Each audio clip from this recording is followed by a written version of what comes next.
The sky was always gray now. Not just overcast, not just cloudy. Gray like ash, like the world had been rubbed out, and only the smudge remained. The air tasted of rust and dust, and the wind carried that dry, scorched scent that no longer belonged to the earth. I don't remember what day it was, or even the month. Calendars had stopped meaning anything once the sun stopped shining the way it used to. We marked time by how long we could stay awake, or how far we could walk before the thirst took hold.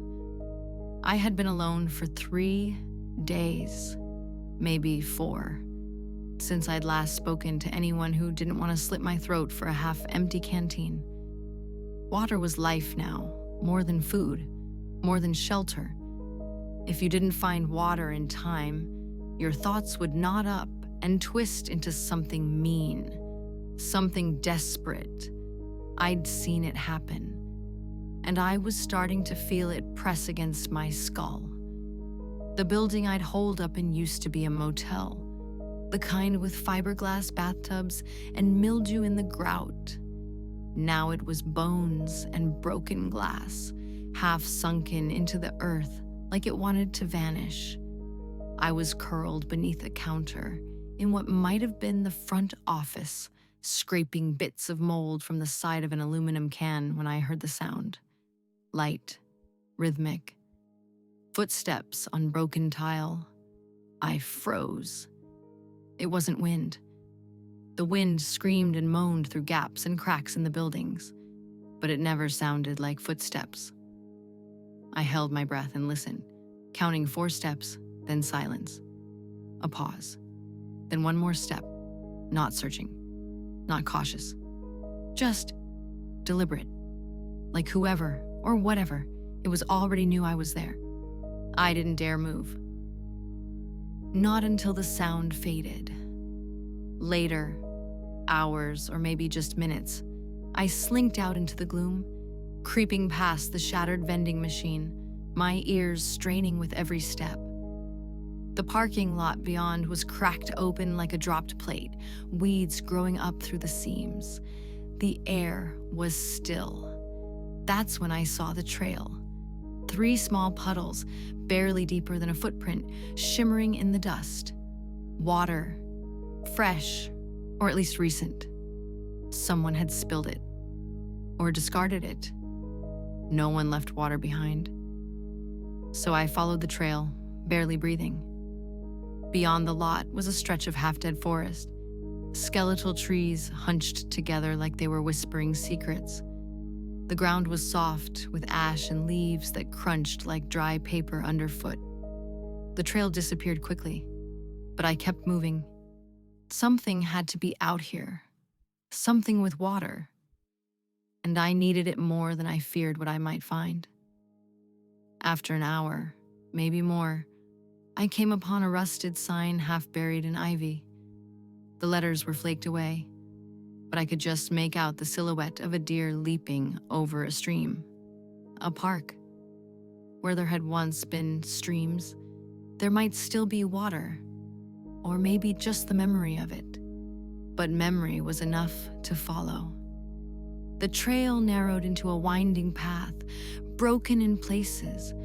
Trees creaked above me. I started to feel like I was being watched.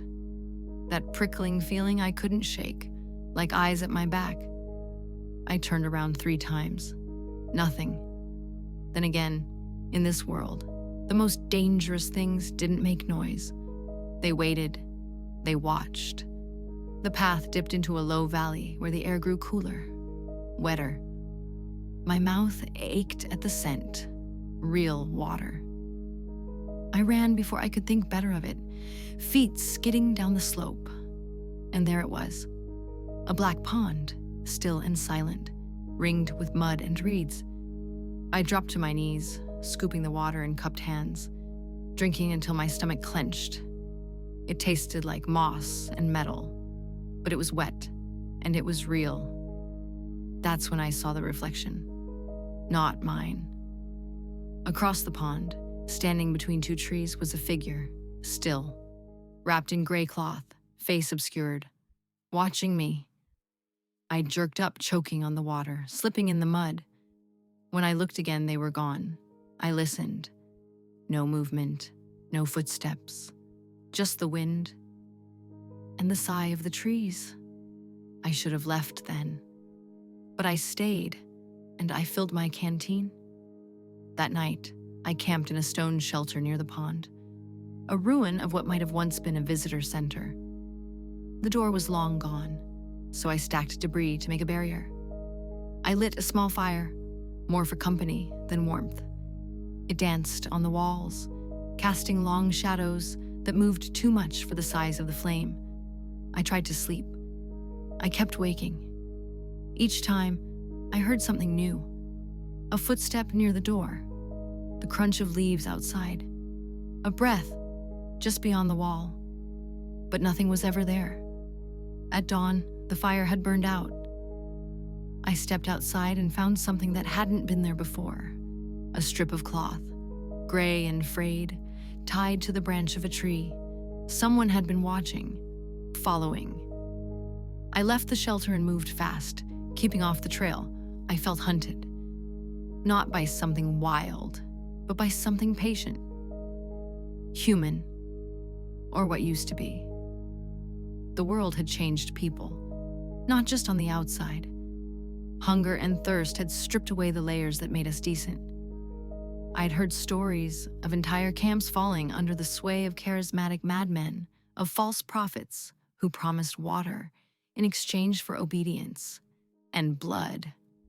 I didn't believe all of them, but now I wasn't sure. By midday, the clouds had thickened to a suffocating gloom. I couldn't tell direction. I stumbled into a clearing where stone markers jutted from the earth. Gravestones, old and moss-covered, their letters worn blank. And then I heard the singing, faint, distant. A voice, high and flat, like a melody hummed through cracked lips. I crouched low, heart racing. The voice came from beyond the stones, behind a broken wall covered in ivy. I crept closer, peering over. They were gathered in a circle, 5, maybe 6 figures, all draped in gray, hoods or veils over their faces. Their heads bent forward in rhythm with the tune, swaying as if entranced. And at the center of the circle was a metal basin, filled with water, golden in the dim light. I couldn't move, couldn't breathe. Something about the way they swayed, perfectly in sync, was wrong, unnatural. Now the song had no words, but it burrowed into my head, dull and persistent. Then one of them stopped swaying and turned its head toward me. Slow, mechanical, no face behind the veil, just darkness. I ran, through the trees, over crumbling fences. My lungs burned, legs shaken. I didn't know if they followed. That was the worst part. I never heard them move. But each time I turned, I saw gray deeper in the forest, closer, always watching. I made it back to the motel, hiding again in the crushed office. I pressed my back to the wall and listened.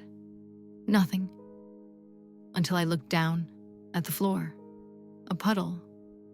Water. Fresh. Seeping out from under the counter. I hadn't spilled anything. And then I heard the singing again.